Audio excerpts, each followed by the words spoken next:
کہاں سے لے کے آنا. اس حدیث مبارکہ کے بارے میں آپ کیا کہتے ہیں کہ کچھ لوگ اذان فجر کے بعد بھی کھانا پینا جاری رکھتے ہیں, کیا ایسا کرنا صحیح ہے؟ حدیث بھیج دیجیے. اذا سمع احدکم النداء والاناء علی یدیہ فلا یضعه حتی یقضی حاجاتہ منہ, سنن ابی داؤد.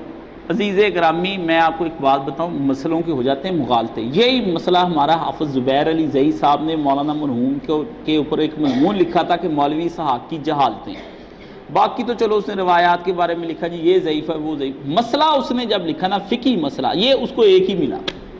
مولانا صاحب بھی بیٹھے تھے, میں بھی بیٹھا تھا, میں نے کہا مولوی صاحب مسئلہ, اس نے مولانا کہتے کاشف مسئلہ ایک ہی لبیا انہوں میرا کہ غلط ہے, اور اس میں بھی وہ خود غلط تھے. حافظ صاحب کو اللہ جزا نصیب کرے, فوت ہو گیا. بات یہ ہے کہ رسول پاک صلی اللہ علیہ وسلم کے دور میں احتیاطی طور پر 2 اذانیں دی جاتی تھیں.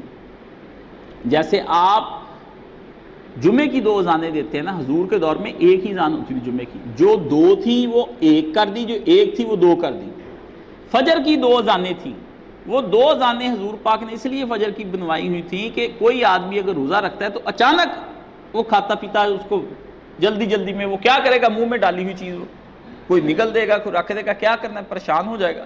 تو دیکھیں اس کے لیے آپ نے نا کہ لوگوں کو پتہ چل جائے کہ اب دوسری اذان جب ہوگی تو وہ بالکل ہی کھانا نہیں کھانا. تو ایک صحابی جو تھے حضرت بلال, وہ پھر 10 منٹ پہلے, یہ نہیں جب اہل حدیث آدھا پونا گھنٹہ پہلے, 10 منٹ پہلے ایک اذان دیتے تھے. فجر کی اذان سے پہلے بھی ایک 10 منٹ پہلے اذان ہوتی تھی. اس میں صلاۃ خیر من النوم نہیں ہوتا تھا, وہ سادہ اذان ہوتی تھی. وہ اس لیے ہوتی تھی کہ اب جو آدمی رکھتے پڑھ رہا تھا وہ بھی روک دے, جو آدمی کھانا کھا رہا تھا وہ اس کے ہاتھ میں جو پیالہ ہے وہ اس میں سے جلدی جلدی کھانا کھا لے. یہ جو حدیث میں آتا ہے نا کہ جب تم میں سے کوئی ندا سنے, ندا کہی اللہ کے صحابہ یعنی اذان, تو جب وہ سنے تو اس کے ہاتھ میں جو پیالہ ہے نا روٹی والا وہ رکھے نا, وہ کھا لے. یعنی ابھی بند نہیں ہوا روزہ, اب دوسری اذان پر بند ہوگا. یہ تھی پہلی اذان کے بارے میں یہ حکم آیا تھا, نہ کہ دوسری کے بارے میں آیا تھا. 10 منٹ پہلے احتیاطی جیسے شیعہ کر دیتے اذان دینا, اس کے بعد بھی اذان ہوتی. 2 اذانیں فجر کی ہوتی تھی تاکہ لوگ پہلی اذان کے موقع پر کھاتے پیتے رہیں. ان کو پتہ چل جائے کہ جب یہ اذان ختم ہونی ہے اس وقت پھر ساتھ ہی دوسری شروع ہو جانی ہے, تو پھر کھانا پینا بند ہو جائے گا. تو یہ حضور پاک نے سہولت کے لیے کہ میری امت جو ہے وہ اس طرح مشکل میں نہ پڑے, اس کے لیے سرکار دو عالم صلی اللہ علیہ وسلم نے 2 اذانیں دلائیں. میرے پیارے بھائی, یہ وہی ہے جس کی وجہ سے مغالطہ نہیں جی جب تک اذان ہوتی رہے آپ کھاتے رہو. وہ پہلی اذان تھی. جو 2 دی حضور نے سنت تھی وہ سب نے ترک کر دی سوائے حدیثوں. جو نبی پاک کی سنت نہیں تھی, جمعے کی 1 ہی اذان ہوتی تھی, وہ 2 کر لی. جی حضرت عثمان نے دلائی ہے.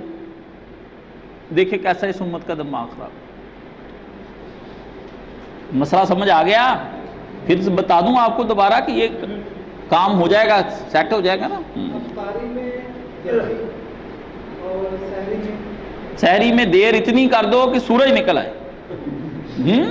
حد ہو گئی یار, کوئی بات کرنے والی. سمجھائی تو ہے کہ سحری میں جو دیر ہے وہ اسی اذان کی وجہ سے ہے. یہی اذان تھی. وہ جو حدیث ہے نا, اصل میں حدیث پڑھنا بہت بڑا فن ہے. میں آپ کو یہ بہت فن ہے. پرویز ایسے ہی نہیں منکرین حدیث ہوا.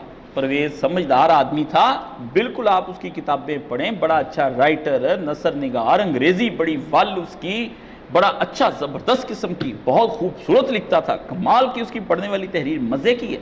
چند چیزیں اس کی بڑی اچھی ہیں. انسان نے کیا سوچا ہے, یہ منو جزنا, میں اور خدا, یہ ایسی چیزیں اس نے بڑی بڑی پیاری لکھی, موٹی موٹی کتابیں پڑھنے والی ہیں. لیکن پرویز بھاگ گیا حدیث کے علم سے, کیونکہ حدیث جو ہے نا یہ دماغ سوزی کا کام ہے.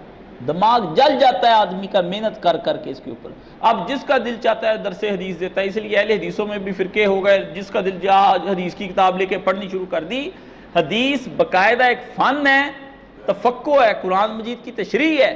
اس کے لیے پھر سب جگہ سے حدیثیں اکٹھی کرنی پڑتی ہیں کہ بخاری کیا حدیثیں لایا ہے, مسلم کیا لایا ہے. اس چیپٹر کے بارے میں طہارت ہے, طہارت کے بارے میں بخاری نے کیا لکھا, مسلم نے, سنن ابی داؤد نے, نسائی نے, ابن ماجہ نے, ہیں جی ترمذی نے, امام حاکم نے, پھر دارقطنی نے, صحیح ابن خزیمہ میں, ابن حبان کے اندر, ہیں جی مستدرک, یعنی سب کتابیں اس کے اندر پڑھنی. وہ ساری اکٹھی ایک جگہ کرے, پھر اس میں سے چھانٹی کرے کہ کون سی حدیثیں صحیح ہیں کون سی ضعیف ہیں.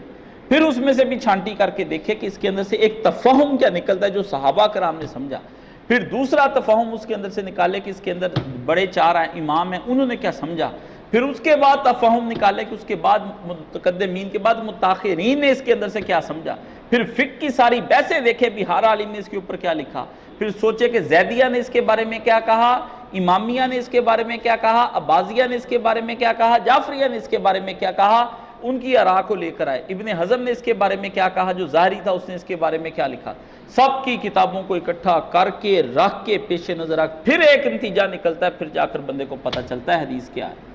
پڑھنا پڑھانا ہے کوئی نہیں، عربی آتی کوئی نہیں، ترجموں پہ گزارے کرتے ہیں، ہاں جی، پھر ہم سے آ کے میں نے حدیث شریف پڑھی، آرام سے بیٹھو، حدیث شریف پڑھی ہے تم نے، سمجھو عالم کے پاس آ کر بیٹھو، کم سے کم 20 سال ایک عالم کے نیچے بیٹھے، 20 سال، 22 سال میرے گزرے مولانا صاحب، 20 سال بیٹھے اس کے پاس، اس سے سمجھی جائے استاد جی یہ کیا، پھر جا کر مسئلہ کرنے کے لیے اب جو اٹھتا ہے پی ایچ ڈی کر لی، 10 نظامی پڑھ لیے، چلو جی ہم جا کے پڑھ لیں، جس کے نتیجے میں مناظرے، مجھے واٹس ایپ پہ میں لوگ مجھ سے ڈسکشنز مانگ، میں نے کہا واٹس ایپ استاد کے سامنے بیٹھنا پڑتا ہے کئی دن اور کئی گھنٹے، آپ واٹس ایپ پہ مسئلہ کوئی ہوا کہ چھوٹا موٹا پوچھنا ہے، بھی روزہ ٹوٹا کہ نہیں ہو تو میں بتا دوں آپ کو، مسئلے چھیڑ لیتے ہیں جی میرے ساتھ، جی یہ مسئلہ بتائیں، جی یہ بتائیں، پھر اس کا سوال جواب، پھر میں اکتا جاتا ہوں، پھر کہتے ہیں جی آپ غصے والے ہیں، میں غصے والا قطعاً نہیں ہوں، میں سنجیدہ ہوں، آپ کو میری ذات سمجھنے میں بڑی تکلیف محسوس ہوتی، میں کہتا ہوں میں سنجیدہ ہوں، دین سمجھنا ہے تو ویری سیریس پرسن ہو کر میرے پاس بیٹھ کر سمجھیں،